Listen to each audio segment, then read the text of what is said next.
প্রিয় দর্শক, ইরান থেকে আজ এমন একটা খবর এসেছে যা আমেরিকা থেকে শুরু করে ইসরায়েল এবং আরও অনেক দেশের ঘুম উড়িয়ে দেওয়ার জন্য যথেষ্ট।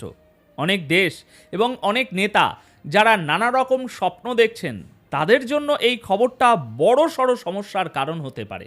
রাজধানীর দক্ষিণ বনশ্রীতে ফাতেমা আক্তার লিলি নামের এক স্কুল ছাত্রীর গলা কাটা মরদেহ উদ্ধার করেছে পুলিশ। রাজধানীর বনশ্রীতে এক স্কুল ছাত্রীর গলা কাটা মরদেহ উদ্ধার করেছে পুলিশ। রাজধানীর দক্ষিণ বনশ্রীর একটি বাসা থেকে স্কুল ছাত্রীর গলাকাটা মরদেহ উদ্ধার করা হয়েছে। তার নাম ফাতেমা আক্তার নীলি। শনিবার বিকালে ছোট বোন নীলিকে বাসায় রেখে জিমে গিয়েছিলেন বড় বোন শোভা। পরে বাসায় ফিরে দেখেন রক্তাক্ত অবস্থায় মেঝেতে পড়ে আছে নীলি। রাজধানীর দক্ষিণ বনশ্রীর 10তলা মার্কেটের পাশের একটি বাসায় ঘটে এ ঘটনা। দক্ষিণ বনশ্রীর বাসা থেকে ফাতেমা আক্তার নীলি নামের স্কুল পড়ুয়া ছাত্রীর গলা কাটা মরদেহ উদ্ধার করেছে পুলিশ। আপনারা কি একটা ব্যাপার লক্ষ্য করেছেন? জুলাই সনদে স্বাক্ষরিত হবার পর থেকে এবং বিশেষ করে যেদিন নির্বাচনের তফসিল ঘোষণা হলো, গণভোট এবং জাতীয় নির্বাচন একই দিনে হবে, এরপর থেকে গণভোটের আলাপ কিন্তু বাজার থেকে উঠে গেছে। বিএনপিকে আমরা দেখছি এই গণভোটের ব্যাপারে এমন একটা ধোঁয়াশা তৈরি করেছে, কেমন যেন একটা লুকোচুরি খেলার মতো একটা ভাব। আমাদের পার্টির স্ট্যান্ড সেটা নয়। আপনারা জানেন যে গণভোটে আমরা নিজেরাই একই দিনে গণভোট এবং আপনার জাতীয় সংসদ নির্বাচন চেয়েছিলাম, সেভাবেই হয়েছে। এবং এই সংসদের আপনার যে সংস্কারগুলো নিয়ে গণভোট হচ্ছে, সেই সংস্কারগুলো তো আমারই আপনার বহু আগে আপনার 2016 সালে এবং 2023 সালে 31 দফার মাধ্যমে আমরা সেটা জাতির সামনে প্রস্তাব তুলে ধরেছিলাম। সুতরাং 5 আগস্টে সাবেক প্রধানমন্ত্রী শেখ হাসিনা পলায়নের পর থেকে আজ পর্যন্ত প্রায় কম বেশি করে প্রত্যেক দিনই একটি না একটি দুর্ঘটনা ঘটছে। প্রিয় দর্শক, স্বৈরাচার হাসিনার সময় যেরকমভাবে গুম খুনের নির্যাতনের শিকার হতো, ঠিক একইভাবে ডক্টর মোহাম্মদ ইউনূসের সময়ও মনে হচ্ছে এরকমটাই হচ্ছে। প্রিয় দর্শক, কিন্তু এত খুন হওয়ার সত্ত্বেও সেই খুনের কোনো সুস্থ তদন্ত বা সুস্থ বিচার না পাওয়ার কারণে কমেই এইটা বৃদ্ধি পেতে শুরু করেছে। প্রিয় দর্শক, গতকাল রাতে একজন স্কুল ছাত্রীকে গলা কেটে হত্যা করেছে দুর্বৃত্তরা। প্রিয় দর্শক, এখন পর্যন্ত পুলিশ প্রশাসন বা সরকারের ঊর্ধ্বতন কর্মকর্তারা তারা বলতে পারেনি যে কিভাবে বা কি কারণে তাকে গলা কেটে হত্যা করা হলো। প্রিয় দর্শক, শুধু তাই নয়, এর সাথে সাথে ইরানের যে আয়াতুল্লাহ খামেনি রয়েছে, তিনি কিন্তু একটি কঠোর ভাষা বা তিনি কিন্তু একটি কঠোর বক্তব্য দিয়েছেন যে ইরানের যে পারমাণবিক অস্ত্রগুলো রয়েছে বা অন্য অন্য রাষ্ট্রকে ধ্বংস করার জন্য যে বোমা তৈরি করা হয়, সেই বোমা কিন্তু আমরা 24 ঘন্টার মধ্যে তৈরি করে ফেলতে পারি। প্রিয় দর্শক, তাহলে কি ইরানে এরকম কোনো অত্যাধুনিক যন্ত্র রয়েছে যে তার দ্বারা 24 ঘন্টার মধ্যে পারমাণবিক বোমা তৈরি করে ফেলে দেওয়া যায় এবং সেই বোমা অন্য একটি রাষ্ট্রে নিক্ষেপ করা যায়? তা আপনার মূল্যবান মতামতটি অবশ্যই কমেন্টে জানিয়ে যাবেন। প্রিয় দর্শক, এছাড়াও ভিডিওর শুরুতে যে ভিডিওর অংশবিশেষগুলো দেখিয়ে শুরু করেছিলাম, সেই ভিডিওর বিস্তারিত আলোচনা দেখে আসি। তবে তার আগে বলি, যারা এখন এই চ্যানেলটি সাবস্ক্রাইব করেননি তারা সাবস্ক্রাইব করে পাশে থাকা বেল আইকনটি বাজিয়ে দিবেন। আর যারা ইতিমধ্যে চ্যানেলটি সাবস্ক্রাইব করে রেখেছেন তাদেরকে অসংখ্য ধন্যবাদ। তো চলুন দর্শক, আমরা একটা লাইক দিয়ে ধারাবাহিকভাবে ভিডিওর সকল বিস্তারিত আলোচনা দেখে আসি। আপনারা কি একটা ব্যাপার লক্ষ্য করেছেন? জুলাই সনদে স্বাক্ষরিত হবার পর থেকে এবং বিশেষ করে যেদিন নির্বাচনের তফসিল ঘোষণা হলো, গণভোট এবং জাতীয় নির্বাচন একই দিনে হবে, এরপর থেকে গণভোটের আলাপ কিন্তু বাজার থেকে উঠে গেছে। বিএনপিকে আমরা দেখছি এই গণভোটের ব্যাপারে এমন একটা ধোঁয়াশা তৈরি করেছে, কেমন যেন একটা লুকোচুরি খেলার মতো একটা ভাব। এর ভিতরেই আমার ভিডিওতে অনেক ভাই আপনারা আমাকে পরামর্শ দিয়েছেন যে ভাই গণভোট নিয়ে কথা বলেন। আপনাদেরকে ধন্যবাদ। আমি আপনাদের কমেন্টস গুলো কিন্তু পড়ি, রিপ্লাই না দিতে পারলেও পড়ি। তো এই বিষয়টা আসলে আমাদের জারি রাখা দরকার। গণভোট এই ইস্যুটা যদি অত্যন্ত সচেতন ভাবে উঠিয়ে দেয়া যায় এবং সেই প্রসেসটাই চলছে, তাহলে কিন্তু আমাদের বড় বেশি ক্ষতি হয়ে যাবে। এখন আসুন, গণভোটের ব্যাপারে আসলে বিএনপি এই মুহূর্তে কি চিন্তা করছে এই বিষয়ে আমি কথা বলার আগে 3টা ভিডিও ক্লিপ আমি আপনাদেরকে দেখাবো। প্রথমে আমরা মির্জা ফখরুল ইসলাম আলমগীরের একটি ভিডিও দেখাই, ছোট, সবকিছুই ছোট ছোট।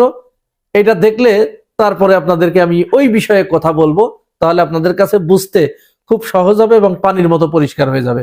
আসুন ফখরুল ইসলাম আলমগীরের ভিডিওটা দেখি। আমাদের পার্টির স্ট্যান্ড সেটা নয়। আপনারা জানেন যে গণভোটে আমরা নিজেরাই একই দিনে গণভোট এবং আপনার জাতীয় সংসদ নির্বাচন চেয়েছিলাম, সেভাবেই হয়েছে।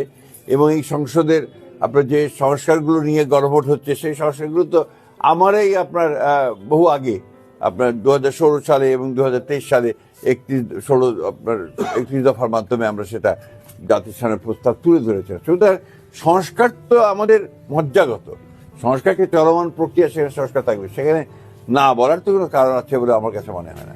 আচ্ছা, ফখরুল ইসলাম আলমগীর এই বক্তব্য কখন দিলেন? যখন তার দলের নেতাকর্মীদের কাছ থেকে, তার বিভিন্ন মাঝারি মানের নেতাদের, হাই লেভেলের নেতাদের পক্ষ থেকে যখন না ভোটের ক্যাম্পেইন চালানো হচ্ছে এবং এই ব্যাপারে জনগণের ভিতরে যখন মিশ্র প্রতিক্রিয়া তৈরি হয়েছে, মানুষ যখন সমালোচনার মুখে এনেছে, ঠিক তখন ফখরুল ইসলাম আলমগীর যেন ওই কাটা ঘায়ের উপরে একটা মলমের প্রলেপ দিয়ে তিনি এটাকে একটু ঢাকার চেষ্টা করলেন, অর্থাৎ আমাদেরকে ভুলিয়ে দেবার চেষ্টা করলেন। এবার আসুন আমরা আমির খসরু মাহমুদের একটা বক্তব্য শুনি, তিনি গণভোটের ব্যাপারে কি বলছে দেখুন।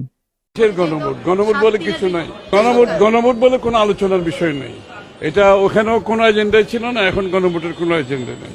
আর যেটা ছিল একমাত্র, সেটা নির্বাচনের দিন যদি হয়, সেটার উপরে ঐক্যমত হয়েছে, ওর পরিপ্রেক্ষিতে সভা শেষ হয়েছে। এরপরে নতুনভাবে ঐক্যমত হওয়ার কিছু নাই। যেটা ঐক্যমত হওয়ার অতটুকু হয়েছে, চ্যাপ্টার ওখানে ক্লোজ হয়েছে। তাহলে আমির খসরু মাহমুদ যখন গণভোটের ব্যাপারে এই ধরনের নেতিবাচক মন্তব্য করেন, তখন কি আমাদের আর কিছু বুঝতে বাকি থাকে যে এই বিএনপি গণভোটের ব্যাপারে কি চিন্তা ভাবনা করছে? আচ্ছা, নেতার কথা যেরকম, নেতাদের কথারই তো প্রতিফলিত হয় কর্মীদের মুখে। এবার আসুন আমরা ওই যে যুব দলের যে ছেলেটা, ওই যে নয়ন নাম, যে সে কি বলছে গণভোটের ব্যাপারে, আসুন তার কথা শুনি একটু। আমার মনে হয় যে এই মুহূর্তে গণভোট নামে একটা ফাইজলামি করা, জাতির সাথে একটা তামাশা করা। জাতি চাচ্ছে এখন জাতীয় নির্বাচন, জাতীয় চাচ্ছে ব্যালটের মধ্যে দিয়ে ভোট। সেই ভোটের বাইরে গিয়ে গণভোট বলেন বা এক্স ওয়াই জেড যে পায়তারাই করুক না কেন, এই পায়তারাকে বাংলাদেশের জনগণ রুখে দেবে ইনশাল্লাহ। ধন্যবাদ। হ্যাঁ, শুধু এখানেই কিন্তু শেষ নয়, শুধু নয়নই এরকম বলছে না। এবার আমাদের মির্জা আব্বাস ভাইয়ের যে ওয়াইফ আফরোজা আব্বাস, তিনিও দেখুন পোস্ট করেছেন। আচ্ছা, প্রিয় দর্শক, ইরান থেকে আজ এমন একটা খবর এসেছে যা আমেরিকা থেকে শুরু করে ইসরায়েল এবং আরও অনেক দেশের ঘুম উড়িয়ে দেওয়ার জন্য যথেষ্ট। অনেক দেশ এবং অনেক নেতা যারা নানা রকম স্বপ্ন দেখছেন, তাদের জন্য এই খবরটা বড় সড় সমস্যার কারণ হতে পারে। দর্শক, এপির বরাতে খবরটা এসেছে। হিন্দুস্তান টাইমস তাদের ওয়েবসাইটে এটাকে অনেকটা ভিডিও ব্লগের মতো করে প্রকাশ করেছে এবং আমি যখন খোঁজ নিলাম, দেখলাম আরও কিছু সংবাদ মাধ্যমেও খবরটা এসেছে। খবরটা হলো, ইরানের যিনি সর্বোচ্চ নেতা বা সুপ্রিম লিডার আয়াতুল্লাহ খামেনি, তার এক উপদেষ্টা দাবি করেছেন যে ইরান মাত্র 24 ঘন্টার মধ্যে নিউক্লিয়ার তৈরি করতে পারে। দেখুন, এই বিষয়টা নিয়ে অনেক দিন ধরেই নানা রকম কথা চলছে। ইরান পরমাণু বোমা বানাবে কি বানাবে না, তা নিয়ে একটা বড় বিতর্ক আছে। অনেকে মনে করেন ইরান বোমা তৈরির খুব কাছাকাছি পৌঁছে গেছে বা হয়তো বানিয়েই ফেলেছে।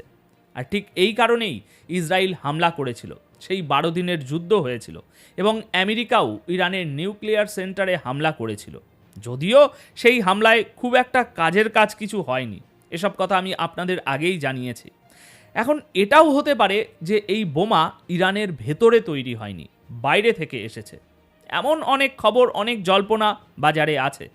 কিন্তু খামেনির উপদেষ্টার এই যে বক্তব্য, প্রয়োজন পড়লে আমরা 24 ঘন্টায় পরমাণু বোমা বানিয়ে নেব এবং আমেরিকা যদি আমাদের উপরে হামলা করে তবে আমরা সেটা ব্যবহার করতে পারি, এই কথাটা মধ্যপ্রাচ্যের রাজনীতিকে পুরো গোলক ধাঁধায় ফেলে দেওয়ার মতো। এটা এমন একটা বয়ান যার পর ইসরায়েল বা আমেরিকা হামলা করার আগে 100 বার ভাববে। এখন প্রশ্ন হলো, এই কথাটা কি শুধুই একটা ফাঁকা হুমকি, নাকি এর পেছনে কোনো শক্ত ভিত্তি আছে? এটা কি এমনিই বলা হয়েছে নাকি জেনে শুনেই বলা হয়েছে? এই প্রশ্নের উত্তর তো সময়ই দেবে। তবে গতকাল খামেনি সাহেবের একটা টেলিভিশন ভাষণ এসেছে, যা ইরানের সরকারি টিভিতে দেখানো হয়েছে। ইরানে ইন্টারনেট গতকালও পুরোপুরি বন্ধ ছিল, আজও বন্ধ। ইন্টারনেট বন্ধ থাকার কারণে পুরো ভাষণটা লাইভ শোনা না গেলেও পরে সেটা সামনে এসেছে। আমার গতকালকের ভিডিওতে আমি যেটুকু তথ্য আপনাদের দিয়েছিলাম সেটা মোটামুটি একেবারে ঠিকঠাক। এখন এই পুরো ভাষণটা বিশ্লেষণ করলে দুটো বিষয় একদম পরিষ্কার হয়ে ওঠে। প্রথমত, ইরান জানে তাদের উপর হামলা হতে পারে, আর তাই তারা এবার আত্মরক্ষা বা ডিফেন্স নয়, বরং পাল্টা হামলা করার জন্য প্রস্তুত, যাকে বলে প্রিএম্পটিভ স্ট্রাইক।